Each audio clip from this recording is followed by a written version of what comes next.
تیار کرنے کی صلاحیت رکھتا ہے. اوکے. اور خاص طور سے ان کی پریشانی پاکستان کے بیلسٹک میزائل سے ہے. وہ کہتے ہیں کہ پاکستان کے پاس اس وقت اتنے بیلسٹک میزائلز ہیں جو جوہری ہتھیاروں سے لیس ہیں کہ وہ ہندوستان کے کسی بھی شہر اور ٹھکانے کو نشانہ بنا سکتے ہیں, ٹارگٹ کر سکتے ہیں. اچھا. اب ہم ذرا دیکھتے ہیں کہ یہ جو بیلسٹک میزائل جنہوں نے ہندوستان کو پریشان کر دیا ہے, چونکا دیا ہے, وہ کیا ہے. دیکھیے سب سے پہلے پاکستان کے پاس جو میزائل ہے, اور یہ سارے میزائل وہ ہیں جو مانگے کے یا خریدے گئے نہیں ہیں, ورنہ بہت سارے ملک مانگ کے اپنے پاس ہتھیار جمع کرتے ہیں. ہم خود بنا رہے ہیں, ہم اس میں خود کفیل ہیں اور خود بنا رہے ہیں, ہمارے پروڈیوس کیے ہوئے. تو اس میں غوری میزائل ہے سب سے پہلے جو 1500 کلومیٹر تک مار کر سکتا ہے. یعنی اگر لاہور سے داغا جائے تو دلی تو بالکل ہی قریب ہے. اس کے بعد ابدالی ہے جو 180 کلومیٹر تک جس کی رینج ہے. اس کے بعد اب اور آگے جائیے, دیکھیے پاکستان نے یہ سسٹمیٹیکلی اپنی رینج بڑھاتے گئے. پھر غزنوی کیا جو 290 کلومیٹرز تک مار کرتا ہے. پھر ایک M11 کے نام سے میزائل, M1 کے نام سے میزائل کیا جو 2500 سے 3000 کلومیٹر تک مار کر سکتا ہے. آپ ذرا یعنی اندازہ لگائیے کہ لاہور سے ہم کریں تو بالکل ناردرن ایریاز تک ہم ہٹ کر سکتے ہیں. اور اس کے بعد پھر شاہین آیا 3000 سے تقریباً 3500 کلومیٹر تک. پھر شاہین 2 جو کہ 4000 کلومیٹر دور تک مار کر سکتا ہے. اچھا خالی یہی نہیں بلکہ ان کو سب سے زیادہ پریشانی جو ہے وہ پاکستان کی سب میرین اور وہ ان میزائل سے ہے جو سب میرین سے ہدف کر سکتے ہیں, ٹارگٹ کر سکتے ہیں. پاکستان نے اس میں اپنی کیپیبلٹی حاصل کر لی ہے اور پورے میزائل سے ہماری سب میرینز لیس ہیں. اور ہندوستان 3 طرف سے پانی سے گھرا ہوا ہے, تو یعنی 3 اطراف سے وہ خطرات میں ہیں. یعنی ایک آپ دیکھیے بالکل ایسٹ میں جہاں بنگلہ دیش ہے, پھر ایک نارتھ میں, اور ادھر بامبے کا ساحل جو کراچی سے بہت قریب ہے. یہ جو میزائلز ہیں جو ہماری سب میرینز میں لگے ان میں صلاحیت ہے کہ وہ پانی سے اندر سے وہ مار کر سکتے ہیں. اور سب میرین جنگ میں سب سے خطرناک ہتھیار سمجھا جاتا ہے چونکہ وہ 1 ہفتے سے لے کر 3 مہینے تک پانی کے اندر سطح جو سمندر ہے اس سے بالکل نیچے گہرائی میں ان کی ڈیپ جو ہے وہ رک سکتا ہے, ٹھہر سکتا ہے. 3 مہینے تک وہ چھپا رہ سکتا ہے اور پھر وہ اچانک اوپر آتے ہیں. اور پاکستان کے جو میزائلز ہیں اور سب میرینز ہیں وہ بغیر اوپر آئے ہوئے سب میرین پانی کے اندر سے بھی وار کر سکتی ہے. اچھا. یعنی وہ کسی کو پتہ بھی نہیں ہوگا اور اچانک میزائل نکلے گا اور ہٹ کرے گا. تو وہ میزائل کا نام ہے بابر اور وہ 450 کلومیٹرز تک مار کر سکتا ہے. یعنی ہماری سب میرین ہندوستان کے کسی بھی ساحلی شہر کو, تو وہ وہاں انہوں نے بہت تفصیلی رپورٹ کی ہے اس بات کو اور بہت خوفزدہ ہیں. اور وہ انہوں نے کہا چونکا دیا ہے ہمیں پاکستان نے اپنی اس قوت سے. اور سب سے اس میں اہم بات یہی ہے کہ یہ سب پاکستان کے اپنے بنائے ہوئے میزائلز ہیں. اور جو ہے ہم نے کسی سے مانگے سے نہیں لیے, نہ اس پر ہم نے. تو آپ اس سے اندازہ کریں پاکستانیوں کے لیے اچھی خبر اس لیے ہے کہ ہم کتنے محفوظ ہیں اور ہمیں کتنی سیکیورٹی, کیونکہ اصل چیز اسٹیٹ کی سیکیورٹی ہوتی ہے. اگر ملک نہیں ہے تو پھر کچھ بھی نہیں ہے. سارے لڑائی جھگڑے ملک کے اندر گھریلو معاملہ ہے. تو ہمیں چاہیے کہ ہم اس پر شکر کریں اور ڈاکٹر قدیر خان کو بھی ہمیں سلام کرنا چاہیے کیونکہ بنیاد تو انہوں نے ہی رکھی تھی کہ آج ہم بے فکر ہو کر اپنے ملک میں رہ سکتے ہیں کہ اگر کسی دشمن نے آنکھ اٹھائی ہمارے اوپر تو ہم انہیں اس کا مزہ چکھا سکتے ہیں. بالکل صحیح بات ہے. اور انڈیا کے لیے تو بڑی تشویشناک بات ہے یہ, اور انہیں ہونا بھی چاہیے پریشان, لیکن ہمارے لیے بڑی خوش آئند بات ہے اور ہم سب لوگوں کو اس پہ خوش ہونا چاہیے بلکہ فخر کرنا چاہیے. بہت شکریہ ریاض صاحب. اور اس کے ساتھ ہی ایک بریک کا ٹائم ہوا ہے, ہمارے ساتھ رہیے. بریک کے بعد آپ سے دوبارہ ملتے ہیں اپنا پاکستان میں.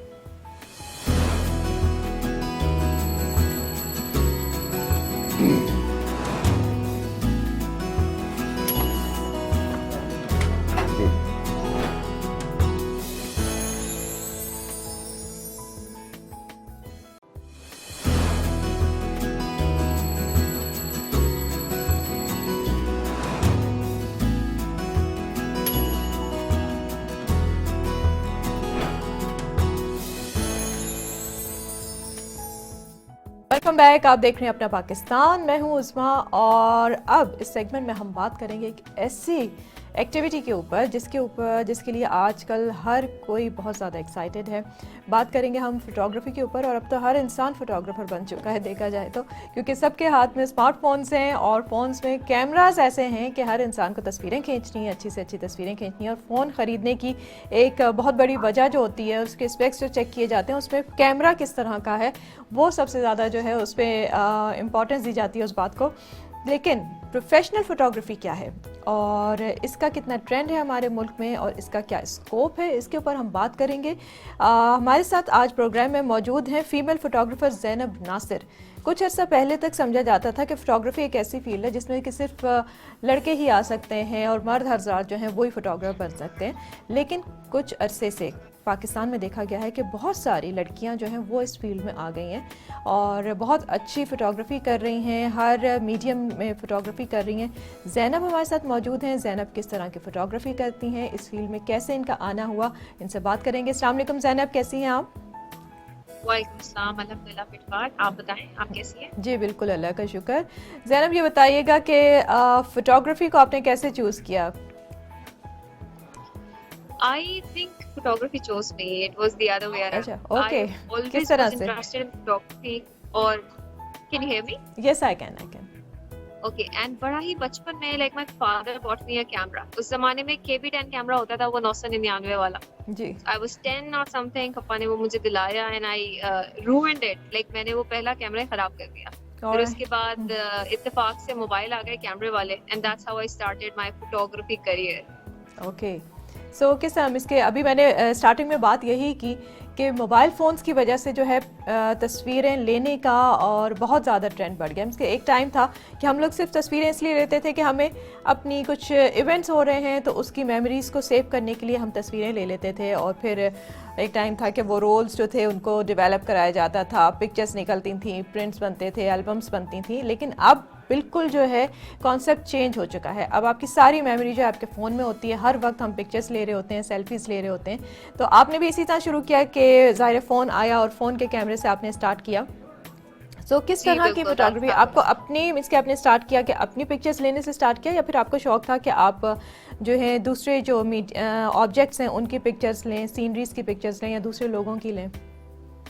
I started with pictures of other people, اور other people میں میرے گھر والے نہیں, دوست نہیں. I was always into street photography and photo journalism کا ایک فارم تھا. I wanted to capture moments and stories and لوگوں کے emotions, کہ لوگوں کو کیسا فیل ہو رہا ہے, ہم اگر کسی اور شہر جا رہے ہیں تو وہاں کی وائب کیسی ہے, all of that. I was documenting my life and of those around me. All right, okay okay. So interesting کام ہے آپ کا, کافی لگ رہا ہے کہ بہت مزہ آپ کو آتا ہوگا. تو کچھ مشکلات پیش آتی ہیں کیونکہ اسٹریٹ فوٹوگرافی از سم تھنگ کہ آپ نے ظاہر ہے آپ نے جا کے لوگوں کی پکچرز لینی ہیں, اور اکثر جو ہے لوگ نہیں بھی مانتے کہ آپ ان کی پکچر لیں, اوفینڈ بھی ہو رہے ہوتے ہیں. تو آپ کو کچھ مشکلات پیش آتی ہیں؟ جی, کبھی کبھی لائک کافی لوگوں کا یہ پرسپیکٹو ہوتا ہے کہ فوٹوگرافی حرام ہے, پھر بس ایک لڑکی آپ کی اگر تصویر لے گی تو وہ حرام زیادہ حرام ہو جاتا ہے. تو کچھ لوگ بہت اوفینڈ ہوتے ہیں and some times it's a breeze, like people love their pictures taken, بڑا اسمائل کرتے ہیں وہ, just because I am a girl they smile at me. All of that also happens. So it's like give and take. کبھی کبھی it goes good, کبھی کبھی it goes bad. And when like کچھ علاقے ہوتے ہیں and I don't understand why, but they tell you not to shoot pictures there. جو authorities ہوتی ہیں آپ کی, پولیس بولے گی نہیں کر سکتے, مگر جب آپ ان سے بات کرتے ہیں, you explain to them کہ I'm not here for doing anything like that, اور مجھے صرف لوگوں کی pictures چاہیے to document کہ یہاں پہ لوگ کیسے رہتے ہیں. جیسے اگر چکی والا ہے تو چکی والا کیسے آٹا بنا رہا ہے, things that fascinate us, everyday چیزیں ہوتی ہیں مگر ہم انہیں اگنور کر دیتے ہیں. When we pause it for a little while نا, اسے میں capture کروں یا frame کروں, so that is when your attention will go to it. My friends say that when I capture buildings, everyday buildings that they pass by, it's very different because I've taken my time to find the perfect angle, اور پھر اس کی story آپ بتاتے ہیں کہ اس کی یہ history ہے, یہاں یہ ہوا. That changes your perspective about your life.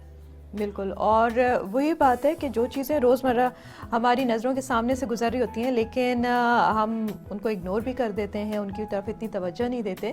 لیکن جب ان کو ایک ان سے جو ریلیٹڈ چیزیں ہیں, جو میموریز ہیں, جو ان کی امپورٹنس ہے, اس کو اگر کیپچر کر لیا جائے تو پھر ایک اس کی امپورٹنس بھی پتہ چلتی ہے.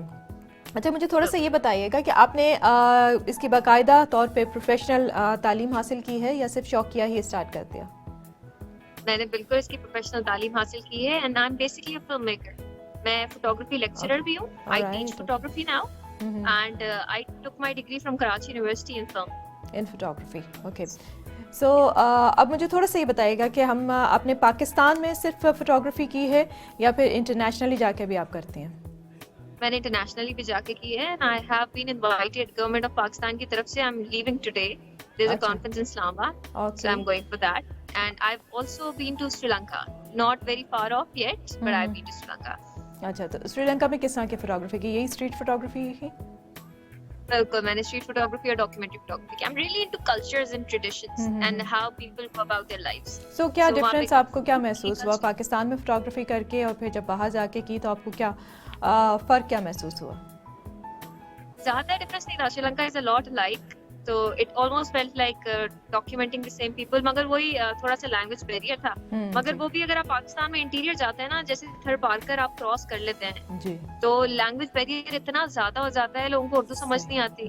آپ ایسے پنجاب میں انٹیریئر چلے جائیں لوگوں کو اردو سمجھ نہیں آتی. تو آپ کا کمیونیکیشن بیریئر بالکل ویسے ہی ہوتا ہے جیسے انٹرنیشنل ہوتا ہے. تو اٹ واز لائک دیٹ. ٹھیک ہے. تو پاکستان میں کہاں کہاں ٹریول کیا اور سب سے زیادہ مزہ کہاں پہ آیا؟ کس ایریا میں فوٹوگرافی کرنے کا آپ کو سب سے زیادہ مزہ آیا؟ I've been all over Pakistan, alhamdulillah. مطلب کوئی ایسی جگہ نہیں ہے جہاں میں ابھی تک گئی نہیں for my work. And my favorite place so far has been Tharpakar. I love ان کا وہ جو heritage ہے and the vibes they give and they're very welcoming people. اور اتنی problems میں رہتے ہیں وہ لوگ لیکن پھر بھی اتنا colourful culture نا میں نے شاید کہیں اور نہیں دیکھا. بالکل بالکل میں نے بھی خیر بہت سنا ہے تھر پارکر کے بارے میں اینڈ آئی وش کہ کسی ٹائم زندگی میں بھی جاؤں اور دیکھ کر آؤں کیونکہ میں نے کافی لوگوں سے وہاں کے اسپیشلی جو ہاسپٹیبل لوگ ہیں ان کی ہاسپٹیلٹی کے بارے میں بہت کچھ سنا ہے. سو زینب ابھی آپ میرے ساتھ ہی رہیے گا. ایک چھوٹا سا بریک لیں گے ہم یہاں پہ اور بریک کے بعد آپ سے دوبارہ ملیں گے اپنا پاکستان میں.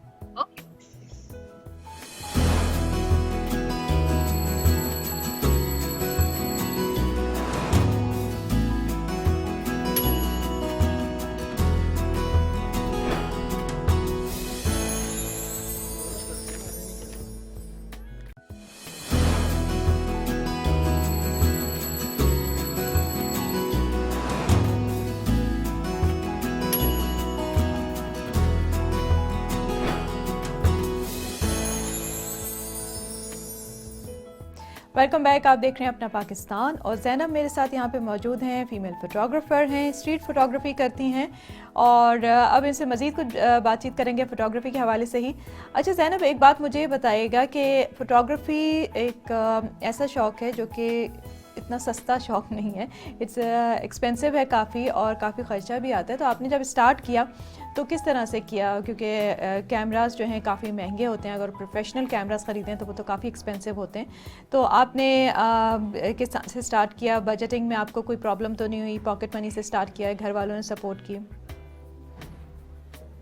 So basically I started with a job. I used to work as a content writer and that's how I collected the money to buy my equipment. پہلے آپ کیمرہ باڈی لیتے ہیں پھر آپ لینسز لیتے جاتے ہیں جی اور پھر اس کے بعد آپ تھوڑا تھوڑا کر کے اپنے وہ بڑھاتے ہیں, گیئر بڑھاتے ہیں. اور photographer is as good as their gear. تو آپ کو اکوپمنٹ سوچ سمجھ کے لینا ہوتا ہے. آپ فل فریم لیں یا کراپ باڈی لیں, you should know exactly what you purchasing اور آپ کا یوز کیا ہے. اکثر لوگ یہ ہوتا ہے crop bodies and full frames are two kinds of cameras and اکثر لائک اسٹوڈنٹس اینڈ جو فوٹوگرافرز ہوتے ہیں mainstream they are all obsessed with full frame. لیکن کبھی کبھی کراپ باڈی بھی پرفیکٹ ہوتا ہے. I use a crop body and that's great for street photography and the kind of photography that I do. اچھا so اس کے آپ کا کہنے کا مقصد یہ ہے کہ اکثر لوگ جو ہیں ایسا اکوپمنٹ بھی لے لیتے ہیں جو کہ اتنا ضروری نہیں ہوتا ان کے لیے اور وہاں پہ بھی انویسٹمنٹ وہ کر دیتے ہیں. ایکسپینسو زیادہ ہوتا ہے. مطلب full frame is much more expensive than a crop body and there are times جب آپ صحیح سے سرچ کریں نا, if you do your research right you can save a lot of money on your equipment. اچھا اچھا اچھا ٹھیک ہے. تو ان کے آپ کو صحیح پتہ ہونا چاہیے کہ آپ نے کون سا اکوپمنٹ لینا ہے اور اس کو یوز کہاں پہ کرنا ہے, آپ کا کون سا میڈیم یوز ہو رہا ہے تاکہ آپ انویسٹمنٹ جو ہے اسے صحیح طرح سے کر سکیں. اچھا زینب اس وقت آپ ایگزیبیشن پہ موجود ہیں اور یہاں پہ آپ کے بھی جو فوٹوگرافی ہے اس کی ایگزیبیشن ہو رہی ہے تو ہمیں دکھائیے گا. Most definitely just some of my work. میں آپ کو جیسے کہ تھر کا بتا رہی تھی, this is one of my favourite images of Thar. this lady was domestically violated by her husband